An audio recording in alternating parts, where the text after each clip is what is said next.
Quiltube, I hope all's well. My name is Kirsty, Crafting Kirsty here on YouTube and also on Instagram.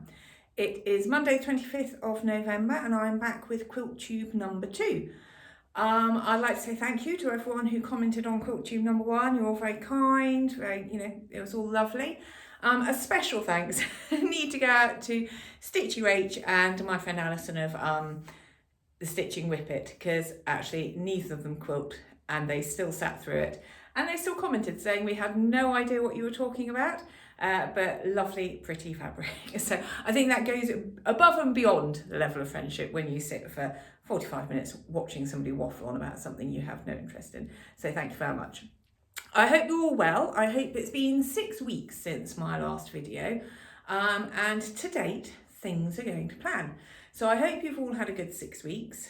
I've had a very busy 6 weeks, which has been lovely, doing lots of things. But most pertinent to the quilting, I've got my notes down there. I've been to the Malvern Quilt Show where I met up with Sian the Periwinkle Stitcher. So I'll talk more about that at the end because there is obviously haul from that. And then I also went to the Stitchery, which is Nikki Franklin's embroidery shop. Again with Sian the Periwinkle Stitcher. There is a bit of a theme here. To take a course doing, I think it's cartonage or cartonnage, basically covering a box with fabric. Again, I will talk about that at the end and there is haul from that as well. So we'll start with this quilt behind me. I think if you've watched any of my videos before, you will probably have seen this one. So this is called A Star a Day by Somerset House Designs, which is an Australian-based company. I bought this as one of the first sort of patterns when I really didn't know what I was doing. Not that I do now, but I really didn't know what I was doing then. And I obviously didn't get it made in the year. It is hand-pieced, and essentially you're supposed to make a star a day, put it all together, and by the end of the year you've got this quilt. I think mine probably took 2 or 3 years. It was a fantastic travel quilt because we were doing a lot of walking at the time, and so I used to take a hard glasses case and I would have sort of 3 or 4 of these cut out, put it in the case along with thread, a couple of spare needles and some scissors, and that was it. And so if I was sitting on the train I could stitch a star in the hotel, etc, etc. So this travelled with us for a couple of years as it grew. When I first started it, I'd been given a friend, because I was very new to quilting, a friend of mine had given me a whole load of fabric strips that I had absolutely no idea what I was going to do with. And I suddenly realised that the template for the Star a Day fit onto those. So I decided to use them. So I think hers were these 2 colours and possibly that blue. And then it took me quite a long time. I mean, it took me a long time to make it anyway, but it took me quite a long time to find some other matching fabrics, like the reds, and the inner of the red is also a fabric that I bought for it. You can just see here there's a larger sort of a circle of stars in the middle, but other than that it's all just stars, diamonds, backed it with, I think this is an old duvet cover. Words are obviously going to be a little bit difficult today. Yeah, so, and I absolutely love this quilt. I'm very proud of it, even if I say so myself. It took me a couple of years. It was very easy. And annoyingly, I can't find the pattern at the moment because I would happily embark on making another one in, however many years' time. Not right now, but yeah, it was a very simple, easy quilt to make. So that is Star a Day from Somerset House Designs. Now I also have, it's just Somerset Designs, not Somerset House Designs. I also have 3 more of their patterns, and I bought 3 out of the 4 from the Poppy Patch in Northamptonshire, which is a quilt shop in Northamptonshire, and they specialise in Australian fabrics, Australian designers. I haven't looked for a while. I don't know quite what of these they have anymore, but certainly I bought some of mine from here. So I also have, because if you're going to do one big quilt, you might as well do hundreds of big quilts.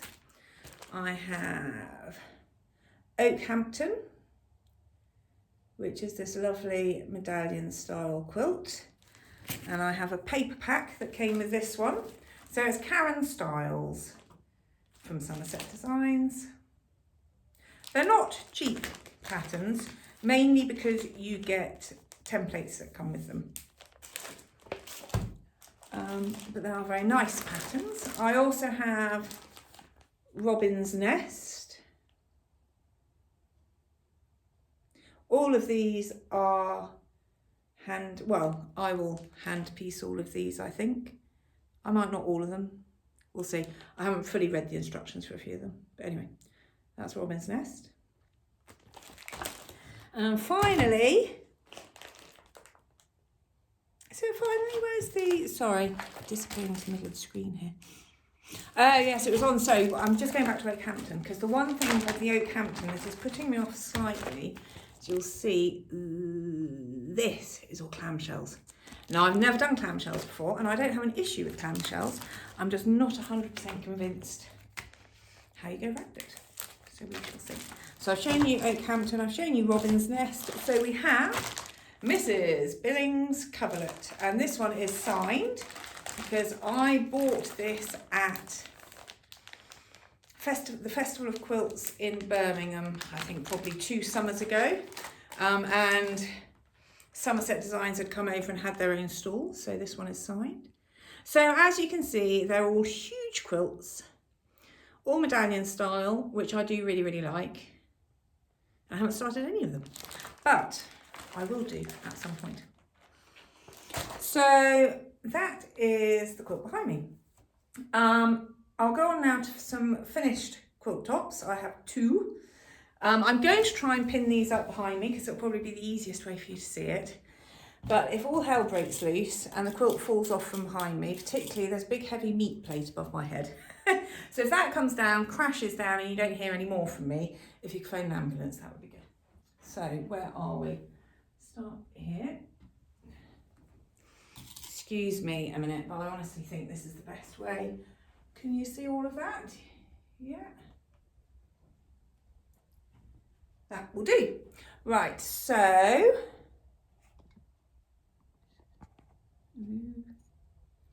rearrange it just a little bit. So this is my first finished object, and this is the coffee table topper that I was talking about in my first Quiltube video. I had originally started it in a different quilt block, decided not to do it in that, so changed. So I've got these pinwheels. I had a jelly roll that's not a jelly roll, it's twice the width. Can't remember the name of it, still can't remember the name of it. In quite a lot of the sort of the greens, these things, I think it's Kansas Troubles. I think it was the line, one of the Kansas Trouble lines. And I decided to add in the greens, the blues, some of the yellows, the pinks. And these brighter colours I bought whilst I was at Malvern Quilt Show with Sean. There's a store, Bigger Stitches, based in Scotland. I'm going to say off the bat now, they have the most dreadful website, as in they really don't have a website. However, she stocks the most gorgeous, she stocks all the reproduction fabrics, all the Kim Deals, everything. So when I see her at shows, I do tend to spend a bit of money and pick up some things. And I'm very aware at the moment in my stash of fabric, I don't have that many lighter colours. I have a lot of browns, a lot of reds and a lot of darker colours. And obviously I want some more pops of colour. So anyway, yes, I'm really, really pleased with this. It fits the table perfectly. This border, which is actually, I think, a Joe Morton fabric, was one that I had a bit of meterage of, and I started with a different border. Wasn't convinced about it. Sent a photo to my friend Chris. She was like, oh yes, no, it looks, it looks good, and this, that, and the other. So I'm not sure. I'm going to sleep on it. And then I woke up the next day and I thought, no, I don't like it. So I took it off, put this one on, sent the photo to Chris saying, border number 2. Yeah, love it. So stuck with this one instead. So I'm very happy with this. It's been on the table as it is. And it really adds some warmth and colour to the room. I will eventually turn it into an actual quilt, sort of get it, you know, backed and bound. But as we're coming up to Christmas, this will probably go away for a little while anyway. But yeah, so that's my first finished quilt top. Still got lots of things I need to pick off. So the second finish, which hopefully I'm going to try and pin up again. So again, hopefully this doesn't come crashing down, is a little bit bigger.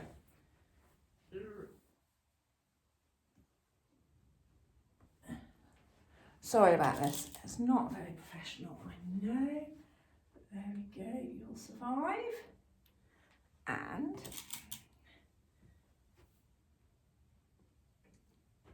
ta-da! Come this side, because it's going to different colour. So this is my finished pumpkin patch. So this is a pattern from Primitive Quilts and Projects magazine, which you can get online. So I bought it as a PDF download. I have been inspired over the last couple of years to do this quilt from Olivia of Pumpkin Hollow Quilts. She quite often has it hanging behind her at this, excuse me, at this time of the year. And I've always loved it. And every year when she brings it out, I go, oh, yes, I must buy it, I must buy it. And eventually I got around to buying it this year.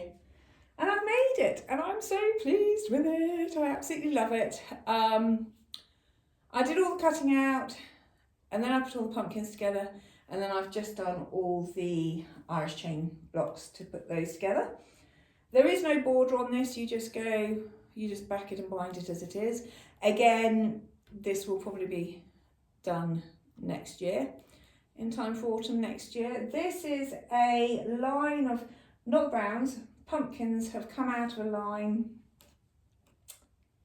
I bought a couple of years ago, and can't remember who it was. No, can't remember who it was and I haven't written it down. Sorry, if I do remember I'll put it down below. But it was a couple of years ago now, so you will only be finding the odd bit of fabric left from out of it. It was very popular at the time.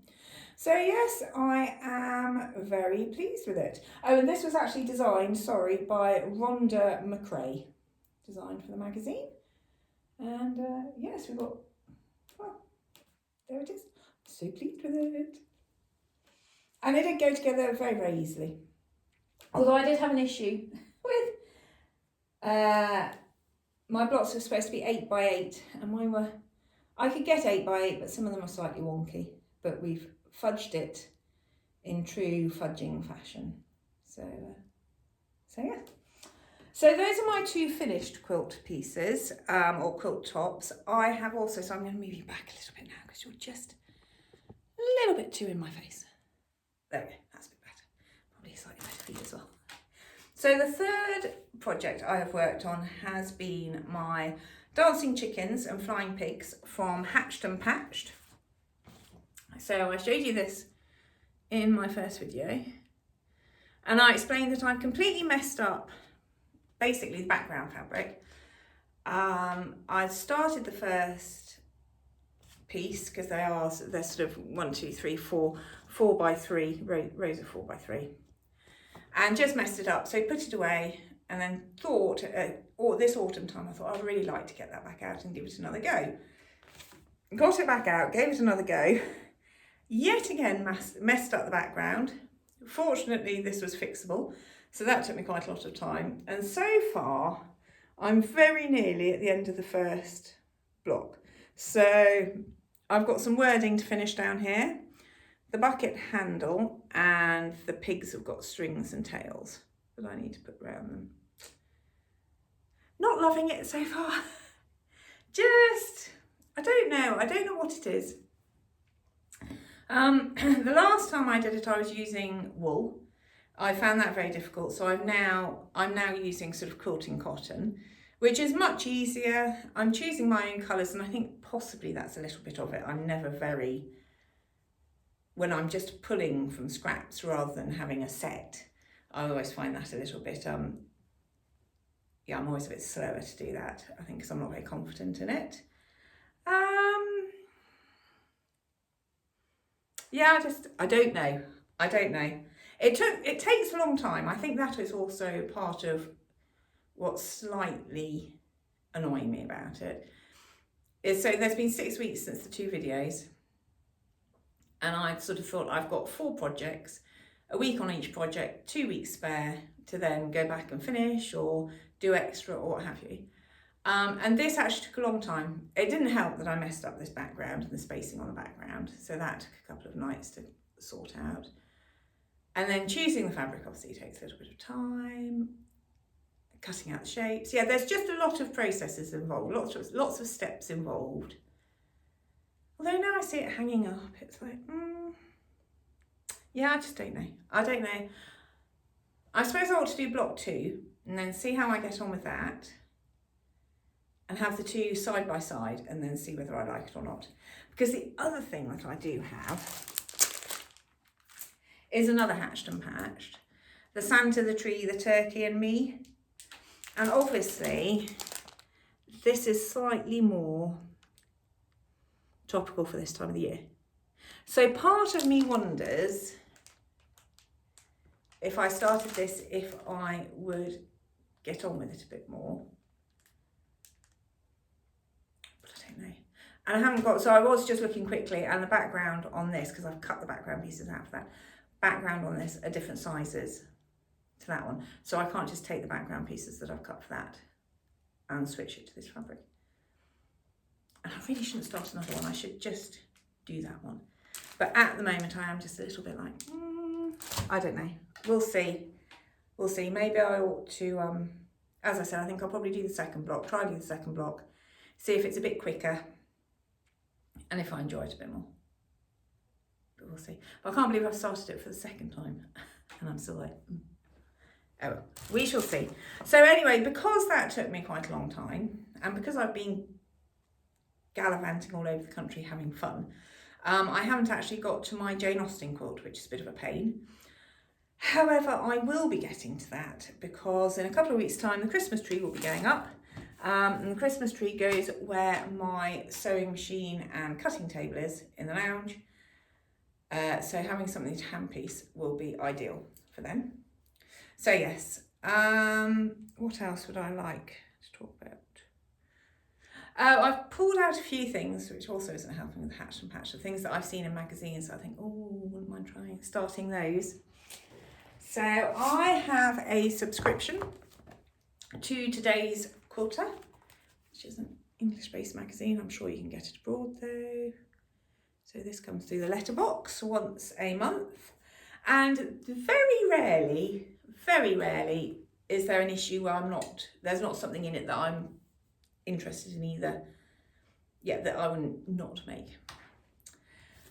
So in this one, the one that has caught my attention is Little Crosses. Now this is designed by Stuart Hillard, taken from his books Quilts for the Country. So this is the one that I saw that I quite liked. So it is just, I don't know what size they are, so they're 5-inch squares. So you've got 5-inch blocks and then you've got the crosses in the middle, scrappy. And I assume reasonably easy.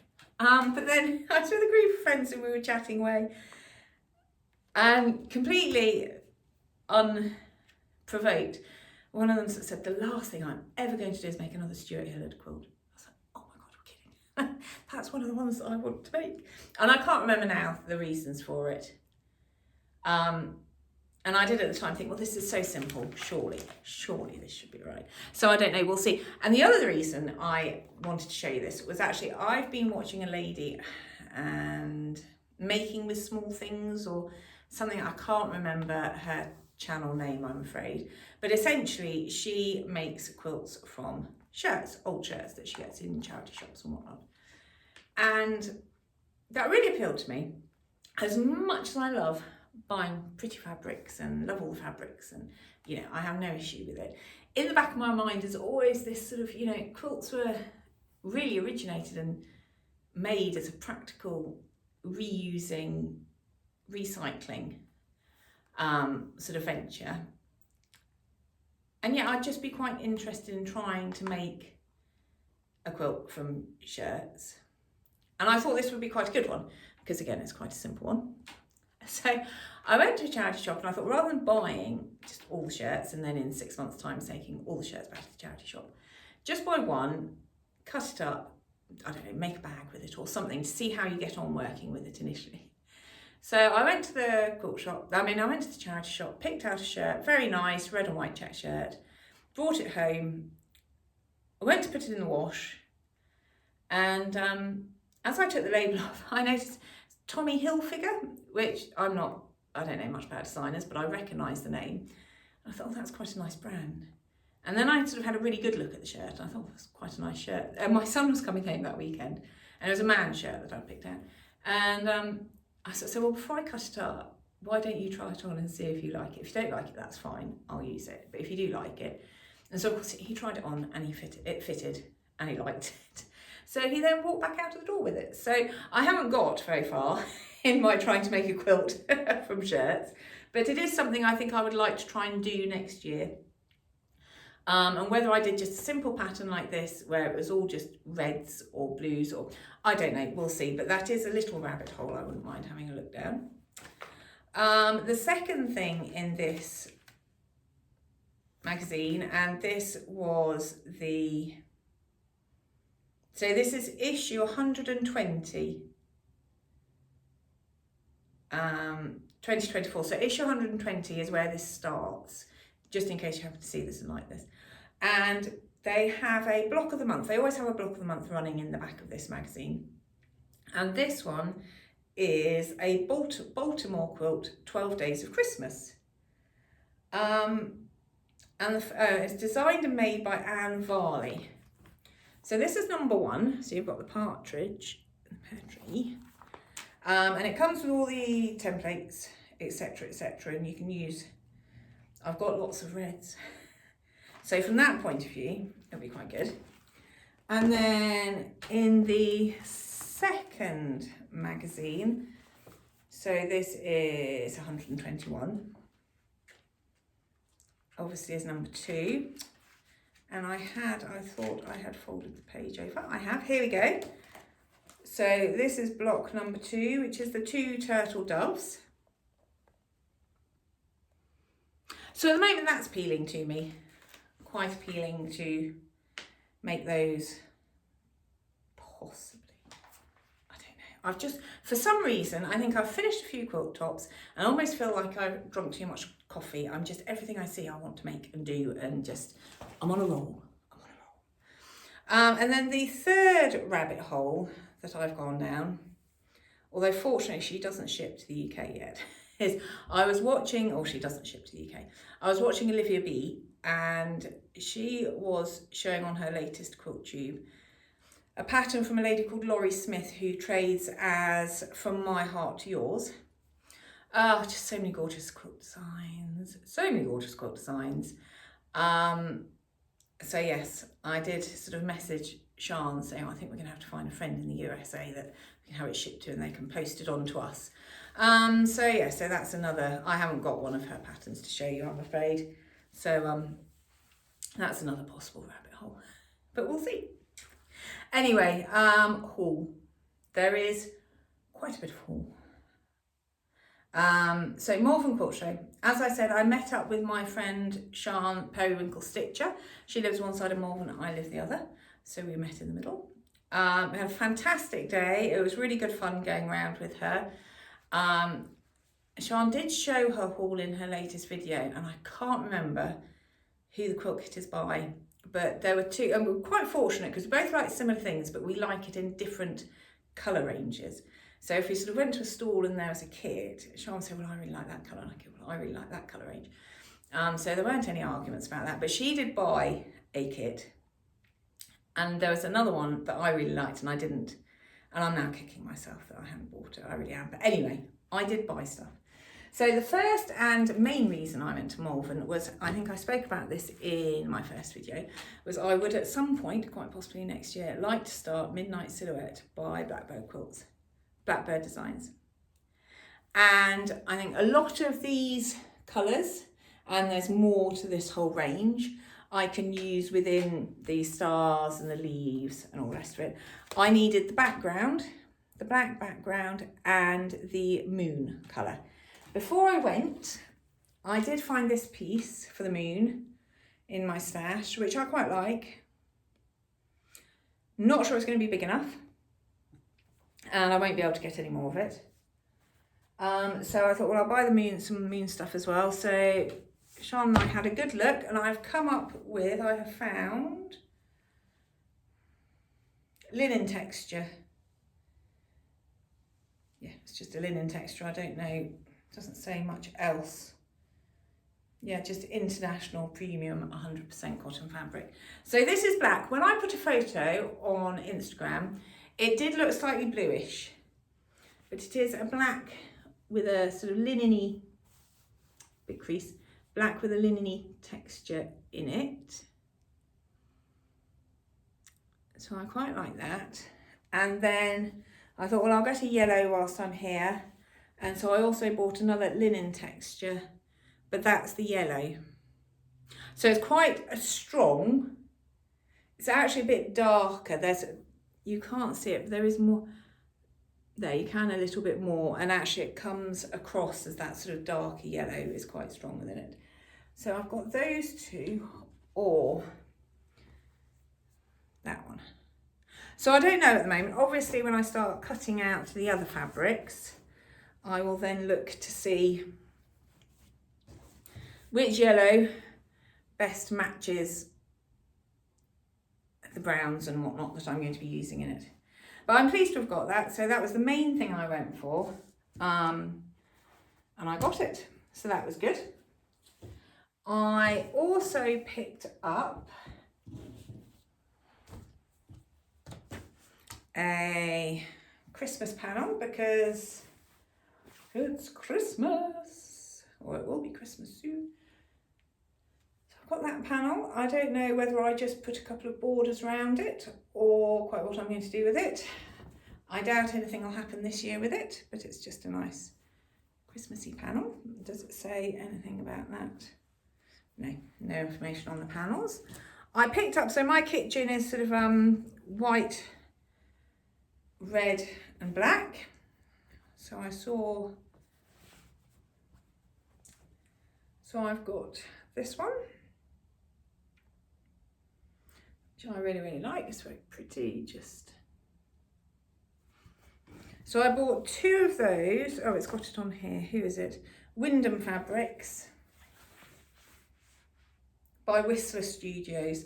So sorry, I got two of those because I thought, well, I could make some cushions because I've got a monk's bench in the kitchen that all my recipe books sit in. And I thought they could go on the monk's bench.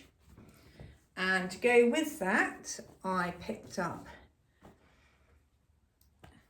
these two. Sorry.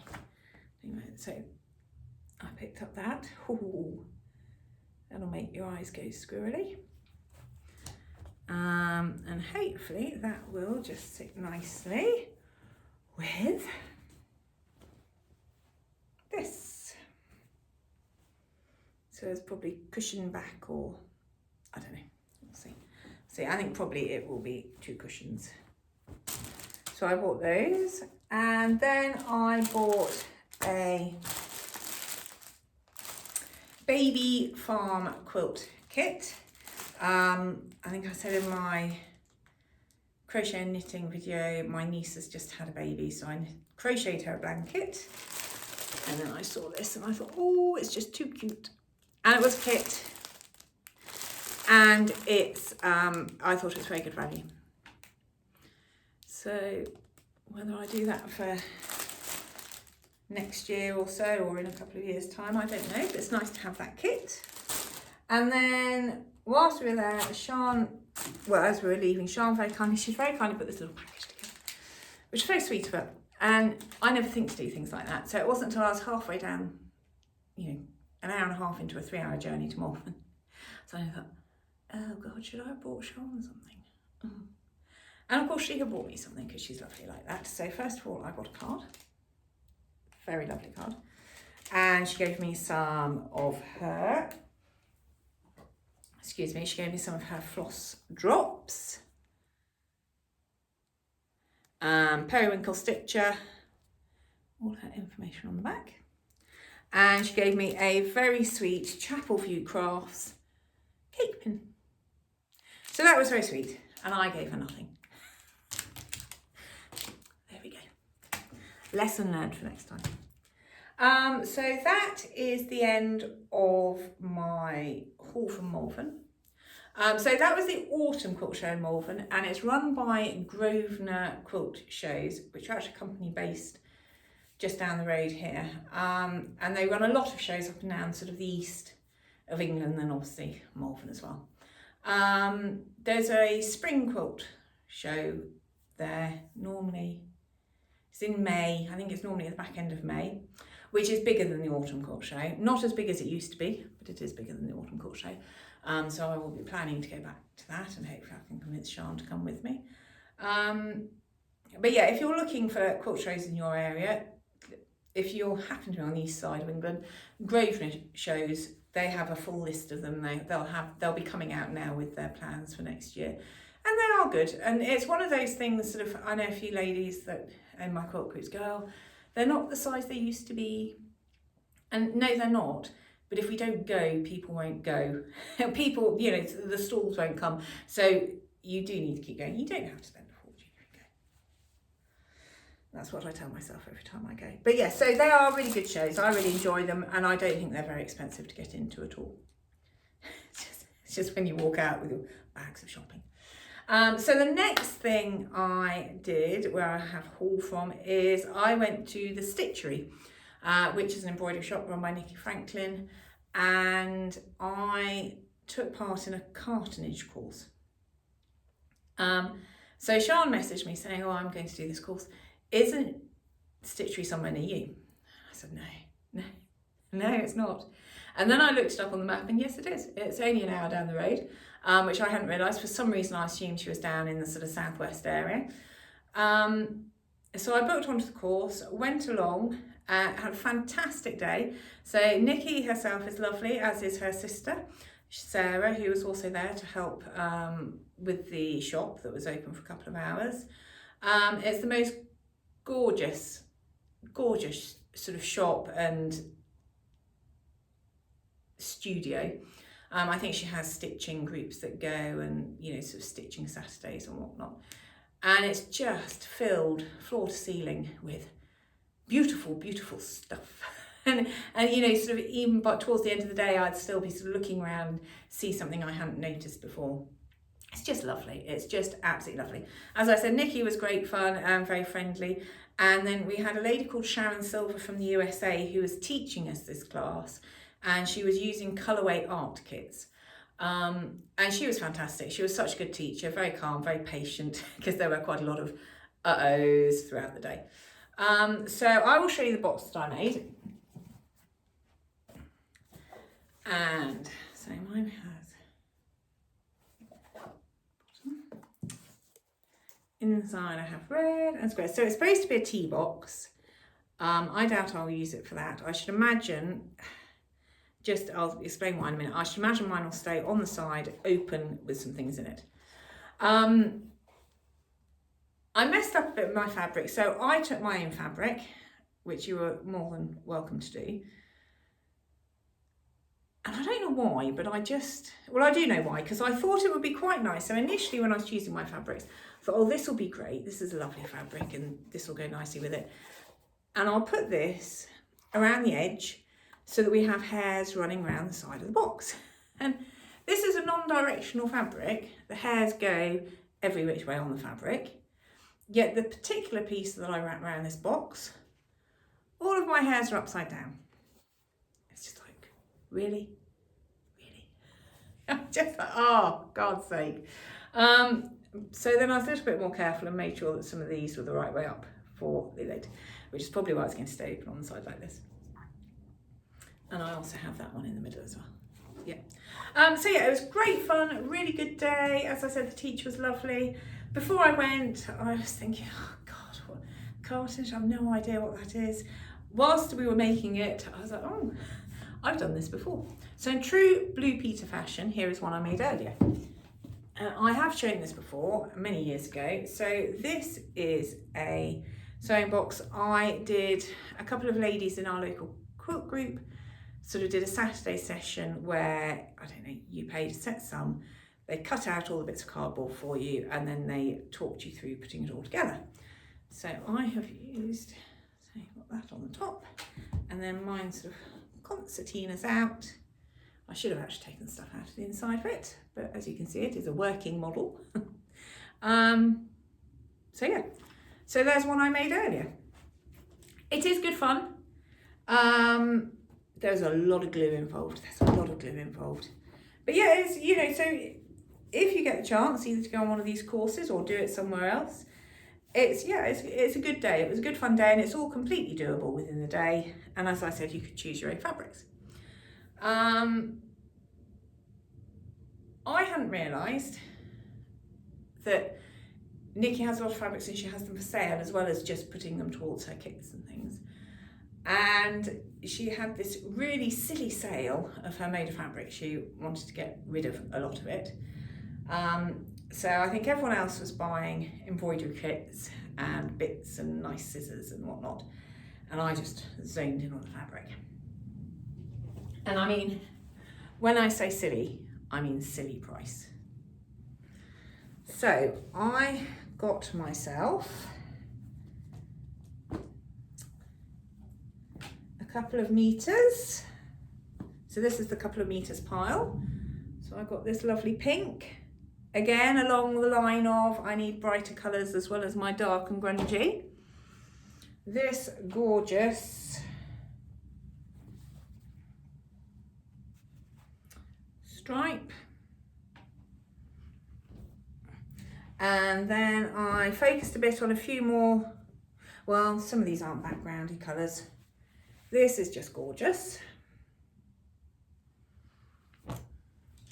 as is this one. And these are all made of fabrics, but they are a mix of various lines within Moda, obviously. So then these were sort of backgroundy filler fabrics. You can never have, sorry, I'm standing in the wrong place there. You can never have too many of those. Genuinely, you can never have too many of those. And then that one. Lovely, lovely, lovely. And then I basically got a meter of just stunning. That is stunning. And this. And then these two. So I've got no real plans with these. They will go into something. I am sort of, obviously with all these, you know, I need quite a lot of fabrics in here, and I'm not very good at scrappy. So if I can get enough Dutch heritage fabrics to make this, that's what I would do, or enough, I don't know, French generals, that's how I would do it. So when I see those sorts of fabrics, I'm now trying to stockpile them so that I can put them into these bigger projects so that they're not scrappy, they're controlled scrappy. So these two gorgeous, again, the blues, trying to get my lighter coloured fabrics in. This is just, they're just stunning. Oh, so this is a darker one of the one that I would have used more as a background. That's just lovely. And then this is not Moda, I don't think. No, this isn't. This is the new range that has come out that Nikki is selling, and I think she's the only person selling it in England, possibly. Sorry, I keep on walking towards you and you're losing the top half of my head.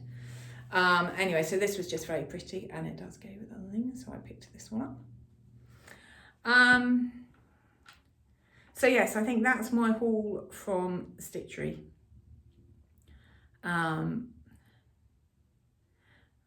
Possibly quite tempted in January to go back if she's still got some in stock and still selling it for that silly price, because it's just, oh my god, it's so gorgeous.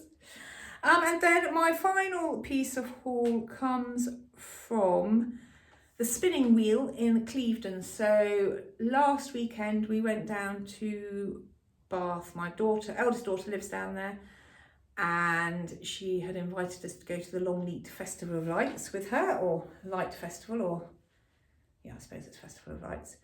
And so we went down and we went a day early, stayed at Weston-super-Mare, and then John basically walked from Weston-super-Mare up to Portishead. And I decided that I would do a bit of a road trip, and so I went into Clevedon and I went to the Spinning Wheel, which is a multi-craft shop. There's lots of yarn, lots of fabric, weaving, spinning, yeah, knitting, crochet, everything, and all the accessories to go with it. And then from there I went on to a yarn shop, which I will talk about in my next knitting and crochet, because obviously there was all from that too. So in the spinning wheel, in the spinning wheel, again, I was trying to do my get some brights. So I picked up this green with the yellows in it. I think I only got possibly half a metre of that. This orange, and this sort of orange but with purpley reds. Yeah, a bit more purpley than red. But yeah, so I picked up those, they all just go into the stash. And then it was funny because they had a few things. So they had, like, Liberty was all in one area, Liberty above it. And they had another particular fabric line that was sort of all lumped together. But other than that, most things were just lumped in together. So it was one of those stores where you sort of just walk down, go, oh, I like that, I like that, I like that. Of course, the first thing I pulled out when I saw it was this, which is, of course, Moda and Jo Morton. And it's just like, yes, you really definitely have a style that I like. Anyway, so I pulled out that. I pulled out this, which is a Jan Patek. It really shouldn't be that difficult. I'm overthinking it now. I've never really seen many of her fabrics, just in England. I haven't really, or not that I've known. So I picked up this one, which is lovely. I picked up this big, which I think this must be Dutch heritage, isn't it? Surely. Because I think I already have, but I don't think I have it in this. Oh no, French General, sorry. Slap my wrist. Antoinette French General. So, I mean, what is there not to like about that? And then these, I just got slightly smaller amounts, but again, more French General.